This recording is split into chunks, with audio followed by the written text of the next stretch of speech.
നമ്മുടെ പ്രധാനമന്ത്രി നരേന്ദ്രമോദി എല്ലാവരോടും ഗോൾഡ് വാങ്ങുന്നതും പെട്രോൾ ആൻഡ് ഡീസൽ യൂസേജും കുറയ്ക്കാൻ പറഞ്ഞു.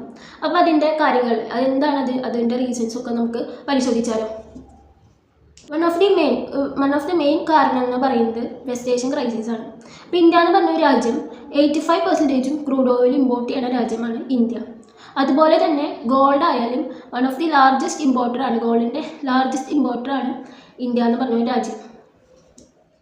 ഈ യുദ്ധം നടന്നുകൊണ്ടിരിക്കുന്ന സാഹചര്യത്തിൽ നമ്മുടെ റുപ്പി ഡിപ്രിസിയേറ്റ് ചെയ്തുകൊണ്ടിരിക്കുകയാണ്. ദാറ്റ് ഈസ് റുപ്പിയുടെ വാല്യൂ കുറഞ്ഞുകൊണ്ടിരിക്കുകയാണ്. ഇപ്പോൾ എന്ന് പറയുന്നത് 1 ഇന്ത്യൻ റുപ്പി എന്ന് പറയുന്നത് 94 സംതിങ് ഡോളറാണ് 1 ഇന്ത്യൻ റുപ്പി എന്ന് പറയുന്നത്. റുപ്പി ഡിപ്രിസിയേറ്റ് ചെയ്തുകൊണ്ടിരിക്കുന്ന സാഹചര്യത്തിൽ നമ്മൾ ക്രൂഡ് ഓയിലും ഗോൾഡ് ഇമ്പോർട്ട് ചെയ്യുമ്പോൾ നമ്മൾ മണി എക്സ്ചേഞ്ച് നടത്തുന്നത് ഡോളർ കൂടെയാണ്. അപ്പോൾ നമുക്ക് ഡോളർ കൂടുതൽ ആവശ്യമായി വരും. അപ്പോൾ നമ്മളത് എക്സ്ചേഞ്ച് ചെയ്യും, കൂടുതൽ ഡോളർ വാങ്ങേണ്ടി വരും. അപ്പോൾ കൂടുതൽ ഡോളർ നമ്മളിങ്ങനെ എക്സ്ചേഞ്ച് ചെയ്യുമ്പോൾ നമ്മുടെ ഫോറിൻ റിസർവിലത്തെ ഡോളർ ഇങ്ങനെ കുറഞ്ഞുകൊണ്ടിരിക്കും. അപ്പോൾ ഫോറിൻ റിസർവ് ഡിപ്രീഷൻ സംഭവിക്കും, ഇമ്പോർട്ടൻ്റ് ഇൻഫ്ലേഷൻ സംഭവിക്കും.